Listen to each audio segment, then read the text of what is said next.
और मंचासीन समाज के बुद्धिजीवी, विशिष्ट मेहमान,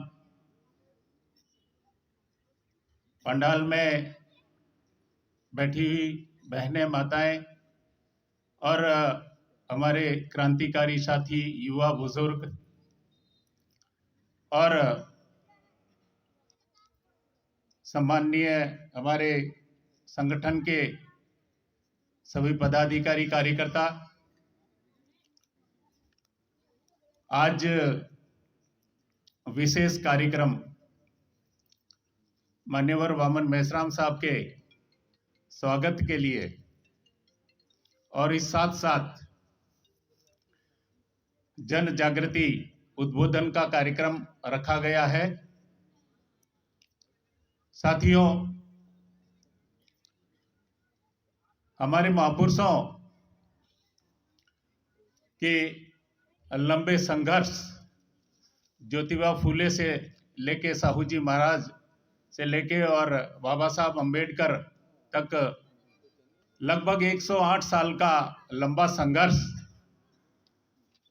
जो आज हम जिस स्थिति में देख रहे हैं, जो आज समाज आज इस स्थिति में है, वो उनके लंबे संघर्ष के बदौलत आज संभव हो पाया है। साथियों, दुश्मन ने हमें 6,743 जातियों में बांटा, लेकिन महापुरुषों के संघर्ष की बदौलत, महापुरुषों की जन जागृति विचारधारा की बदौलत और बाबा साहब के अथक प्रयासों की वजह से संविधान ने हमें, पूरे बहुजन समाज को, इन 6,743 जातियों को 3 बड़े समूहों में एकत्रित करके और समाज को एकजुट करने का कार्य किया। सबसे बड़ा समूह जिन्हें वर्ण व्यवस्था में शूद्र बनाया, वो समूह जिसे आज हम संवैधानिक नाम से जानते हैं, अन्य पिछड़ा वर्ग, उससे छोटा समूह जो समाज में अछूत कहलाया और इन में सभी जातियों को इकट्ठा करके एक समूह बनाया, उसका संवैधानिक नाम अनुसूचित जाति दिया गया है। और उससे छोटा समूह जो हमारे लोग जंगलों में रहते थे और जिनका ट्राइबल ट्रेड था, वो तीसरा समूह अनुसूचित जनजाति। इस प्रकार बाबा साहब ने एक संवैधानिक इन तीनों समूहों को नाम दिया, नाम देकर समाज को जोड़ने का काम किया।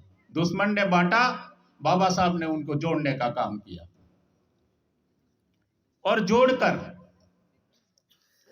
उन्हें यह संदेश दिया कि जो मैं आपको ये अधिकार देके जा रहा हूं, ये अधिकार आपको राजा बनने का है, आपको शासक बनने का है। आप इस देश के हुक्मरान बनिए। हमारे लोगों ने, जिनको बदलना चाहिए था, जिनको परिवर्तन लाना चाहिए था, उन लोगों ने परिवर्तन नहीं लाकर वही पुरानी परिपाटी, पुरानी व्यवस्था में आज दिन तक चले आ रहे हैं। आज दिन तक हमारे लोग जातियों में बटे हुए हैं, जातियों पे गर्व कर रहे हैं। बाबा साहब ने जब ये कहा कि आपको इस देश का शासक बनना है, तो शासक बनने के लिए क्या हमारे लोग शासक बनने के लिए तैयार हैं? क्या हमारे लोग शासक बनने की सोच रखते हैं? तो उसके लिए बाबा साहब ने क्या कहा? बाबा साहब ने नेतृत्व निर्माण करने का समाज में वो संदेश दिया। आज बाबा साहब के अधूरे सपने को, हमारे महापुरुषों के अधूरे सपने को, मान्यवर काशीराम साहब के अधूरे सपने को पूरा करने के लिए बामसेफ ये कार्य अपने हाथ में लेके चल रहा है। मान्यवर वामन मेश्राम साहब के नेतृत्व में हमारे समाज में, जो आज हमारा समाज नेतृत्व विहीन हो चुका था और जो संवैधानिक अधिकारों से जो प्रतिनिधि हमारे जा रहे हैं वो केवल मात्र बिकाऊ प्रतिनिधि और देश को, हमारे लोगों को गुलाम बनाने के, रखने के लिए ये कार्य कर रहे हैं, यानी ब्राह्मणवादी व्यवस्था का पोषक बन रहे हैं। लेकिन बामसेफ ने हमारे हर तबके में, लोकसभा और विधानसभा में चला जाएगा तो वो देश को नई दिशा देगा। एक व्यक्ति भी अगर वहां बोलने वाला हमारा वहां पहुंचेगा तो पूरे ईंट से ईंट बजा देगा।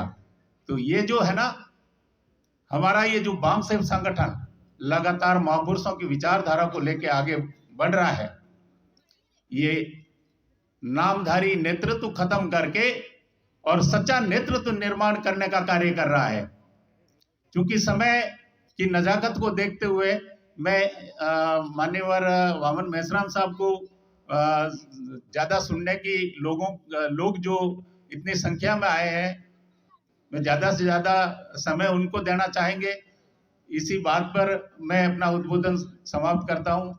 जय भारत, जय मूल निवासी, जय संविधान।